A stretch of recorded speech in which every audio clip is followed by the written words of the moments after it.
channel. In this tutorial, we're going to be exploring the Area Type tool in Adobe Illustrator CC. The Vertical Area Type tool is a powerful feature that allows you to easily create and manipulate text within shapes and paths. Whether you're working on a logo, a poster, or any other design project, the Vertical Area Type tool can help you achieve your creative vision. To get started, open up Adobe Illustrator CC and create a new document. Select the Rectangle tool from the toolbar on the left-hand side of the screen and draw a rectangle on the artboard. Or you can draw any other shape. To start typing on a shape using the Vertical Area Type tool, select the Vertical Area Type tool, locate it in the toolbar on the right-hand side of the screen.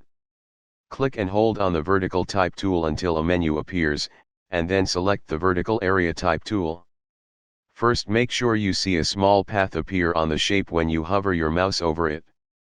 Then, click on the path to activate the text cursor, and you can start typing.